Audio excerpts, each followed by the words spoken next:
Welcome to the St. Thomas More Lynchburg's Homily Podcast. We join Monsignor Michael McCarron as he brings his insight and application to the readings for the 10th Sunday in Ordinary Time.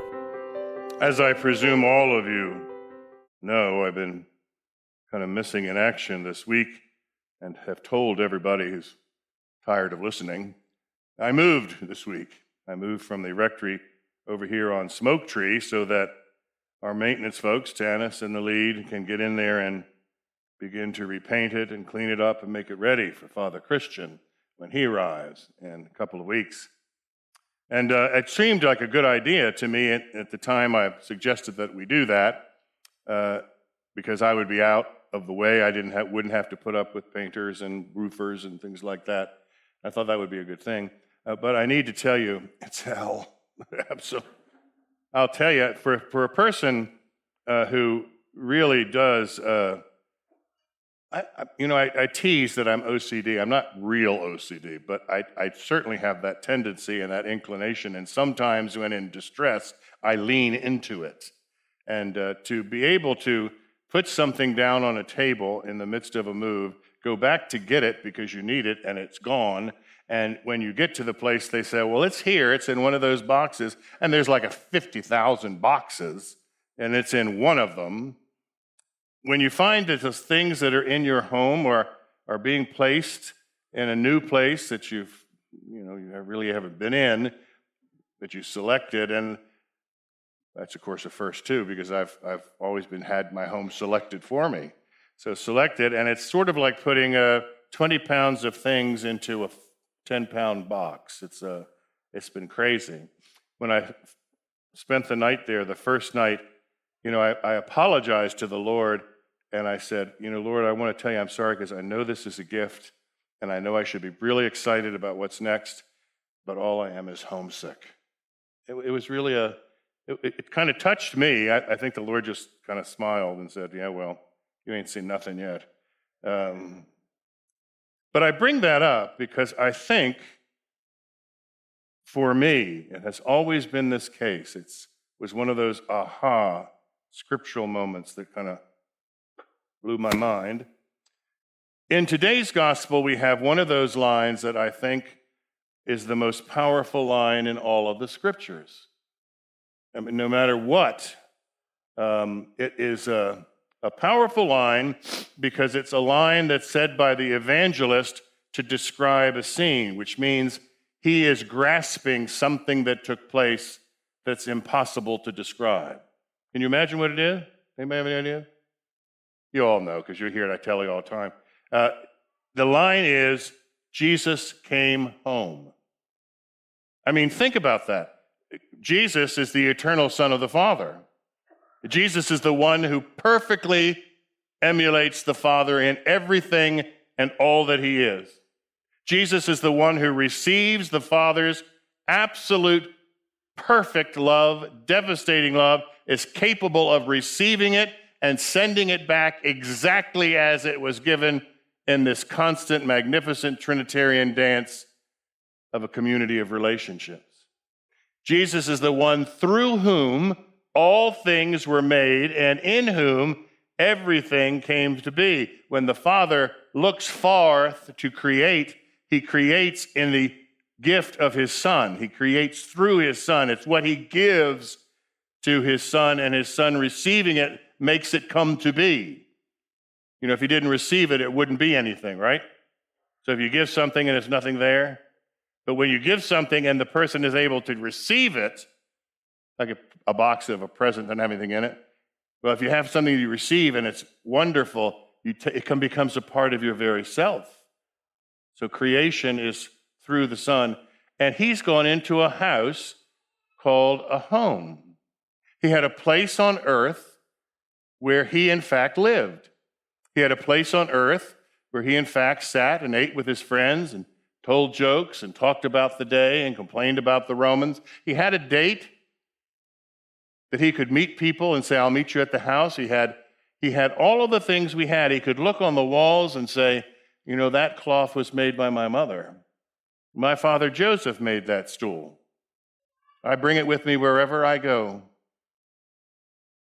You see, the incarnation has seeped so deeply into us that sometimes we forget how magnificent the incarnation is. That God would become human meant he really became human, and humans need a home. The first reading reminds us how we lost our home. That God, when he created us, gave us a home, a perfect home, for people who had been perfected by his creating love, people who could receive him, people who could see him, people who could walk with him in the cool of the evening, people who had everything they needed to be able to be in relationship with the one who made them.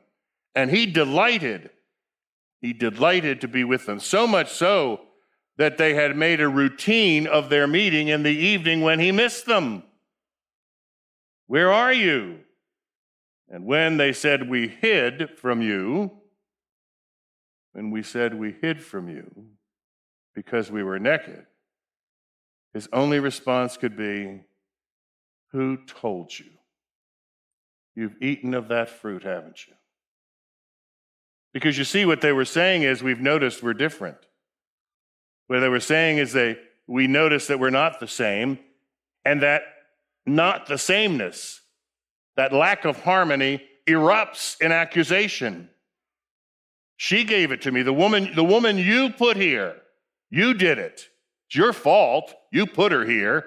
And she encouraged it. And she says, no, it wasn't me. It was that stupid serpent. It was the serpent you sent in here. He beguiled me. He gave me all this stuff. And I did. I took it and then I gave it to him. Nobody takes responsibility. I screwed up. Sorry. Can we come back? Can we come home? But you see, they couldn't come home. They had to leave. Because in the garden that they had been prepared, the land that sustains a celestial humanity, there can be no division. The Trinity is its image, and there is no divisiveness in the Trinity. You can't come back to the home that was prepared for you if you are carrying with you the hatred or the hurt of feeling betrayed or lack of forgiveness. So much so that even your children, one generation later, the story tells us, are willing to try to kill each other. No, we lost home. We lost it. St. Paul, when he's talking to the Corinthians in 2 Corinthians, gives that magnificent description. You know, right now, everything we have is transitory. I know you're losing a lot of it. Persecution's going to take some of us away, and it's going to be difficult to give up business practices that just aren't just and care for the poor. But I'm telling you, that's transitory. Every time you work in that field, you are helping God to build for you a new home that's not made by human hands. That in fact, what we lost is being restored in Jesus Christ. That Jesus Christ is becoming our new home. How? By the way we live like him. The more we live like him, the more at home in him I am. And the less I live like him, the less I feel at home. Ever wonder why everyone gets mad at the church? Why they get mad at Christians? Why there seems to be such hatred towards what basically are good values, if nothing else? Well, it's very simple. If you don't live like that, you hate it. It shows you up for what you are. It shows the falsehood in your way of life. And so it's just easier to get rid of it, it seems, they never have, than it is to simply give in to it. And so then we get to Jesus. And it's like all of the history of salvation suddenly begins to pop up there in little old Capernaum. He comes home. He has a home. He has a place where he is. He has a place where the restored absolute magnificence of God in human flesh resides. And everyone comes to him. The whole town assembles with him. And they all want a part of being known by him and knowing him. Some are upset. His family comes and listens to what he's saying about, I am the new home, about come and follow me and you will find this grand structure being built for you in heaven. And they go, he's nuts. And so they grab Mary, he's your kid, come on, we're going to go get him for his own good before they lock him up. And they demand to see him. They demand to see him. And if that weren't bad enough, Pharisees who are inquisitive, people visiting from Jerusalem, listen to him and they ask an honest question. He throws demons out in the dust with his word. That means he's either who he says he is, or he's one of them with power over them. And it was easier to believe the latter than the former. How could he be who he says he is and have a home? How could he be who he says he is and look like us, smell like us after a hard day, need food like us? How could that possibly be if that's who he says he is? It can't. He must be in the league of the shadow. But Jesus gives one of the best images of himself that I've ever heard him give. It's my favorite, the divine thief. Jesus says, I understand what you're saying, but I can tell you right now that if a strong man is guarding his property, then someone who's going to take his property has to overcome him, has to go overcome him and then plunder his property and lead them out, bring them back. If he's going to steal back what is his, first he has to take over the strong man and wreck him. And he's referring to himself, because you see, it's stealthily that he's come into this home. It's stealthily that he's begun to show the power of God at work in simple people. It's stealthily that the Holy Spirit asks a virgin of 14 years or so to take on the role of the Mother of God, Theotokos. It's stealthily that Jesus begins bit by bit to throw out the forces of evil that are holding tight to his people. And it is in that stealth that he reminds us that if he can do it that way, we all can do it that way. We all have a part in restoring that home we lost. We all have a part in living right now in the first floor of that celestial home that God is building. We all have a part. Jesus says, when they demand, we have privilege, we're his family, tell him to come out here. I'm his mother, tell him to come here. And Jesus just looks and says, well, then who is my mother and my family? Who is it?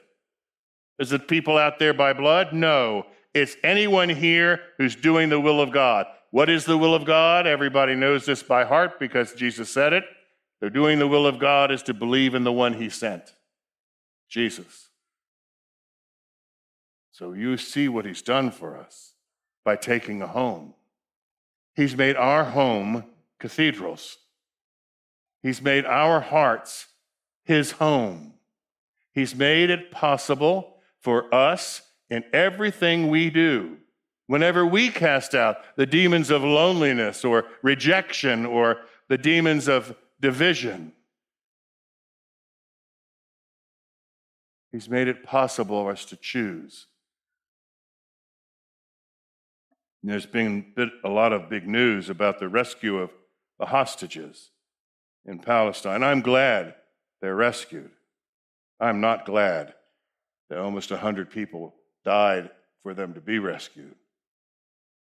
All I know is that the home that the Lord is building gets built quicker when we start thinking that our loved ones are somehow better than theirs. In fact, it becomes even quicker when we stop saying our and their altogether and just say us.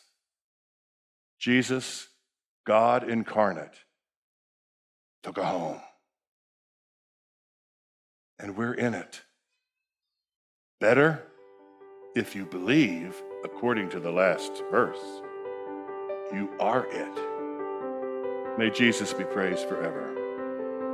Thank you for tuning in to the St. Thomas More Lynchburg's Homily Podcast. For the daily reading and to learn more about the community of St. Thomas More, please visit our website at www.stmva.org. If you were blessed by our podcast today, please give it a like, a kind review, and share it with a friend. God bless.